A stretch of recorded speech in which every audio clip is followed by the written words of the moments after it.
Then you can go on and talk about it, but the point is that the public awareness is very lacking. And so the question for me over the last few years has been, as much as anything else, how do you make the general public aware of the importance of language and language diversity and all the rest of it? And there are several ways of doing it. One looks at other domains that have made their content public successfully, and you copy how they do it.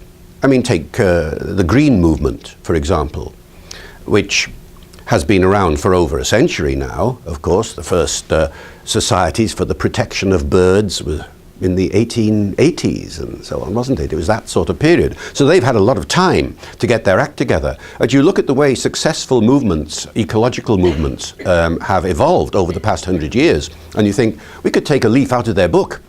We could do what they do in language. And when you look at the way in which organizations like that have been successful, it turns out that there are three main ways in which in which their presence can be made manifest to the population as a whole. The first way is to have days devoted to them. The day of the panda, the day of the orchid, whatever it might be. In our case, we needed, and now we have some, language days. What have we got? Well, we've just gone through 26th of September. I don't know whether that's at all recognized over here. It's the European Day of Languages. But throughout Europe, on the 26th of September every year, there is widespread awareness of the importance of language diversity. Schools do projects and all that sort of thing, go visiting, put together concerts, multilingual concerts and things like that. That is one day we have.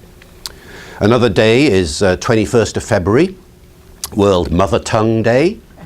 Very important day. Again, not widely known, but it was announced by UNESCO about 8 or 9 years ago.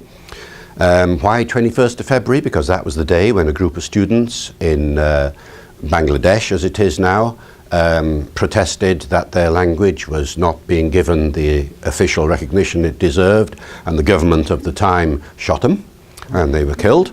As it were, martyrs for the language, and UNESCO recognized that event as a highly significant symbol of the way in which languages around the world are often not given the recognition they need.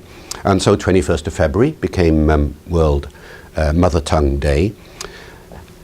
And then the latest day was invented, and that's the point about days. They are invented, they are created, they are made up by people like you and me. Was invented just a couple of weeks ago. There's a project I'll tell you about in a little while for an English language museum in Britain, and they decided that we should have the English Language Day, a day to celebrate the English language, and they chose October the 13th. So we've just had it just a couple of weeks ago. First time this year. And why did they choose the 13th of October? Because that was the day, the first day in 92. Anyway, the day when English was used as an official language in the English Parliament. And so they thought that was a good symbol for the day. And they wanted to focus public attention on, in their case, they're just looking at the English language. We've got a much wider remit here. But it's interesting, isn't it, that when a project gets off the ground, they think one way of getting public interest in it is to have a day. And so we've got 6,000 possible days that we could invent, because there are 6,000 or so languages in the world. Every language needs its day. And one of the things you might do at some point in association with groups that are specifically interested in individual languages is maybe find out days, whatever the day might be. I mean, take all the Spanish speakers. If they had the choice of a day to celebrate the Spanish language, what day would it be? I have no idea. Get a conversation going about it, and they will put into the pot all sorts of suggestions. This was the day when this happened. This was the day when this happened. There could be a Spanish language day. There could be a Navajo language day. There could be an anything language day. It catches the public imagination. It gets into the press. It shows that it kind of focuses the public mind on the phenomenon of language. And that's the task that we all have to face here. How do you get the general public realizing that language is not just something very abstract and airy-fairy, and yes, there are lots of languages in the world, so what? But how do you focus the mind on it? And DAISE is one way.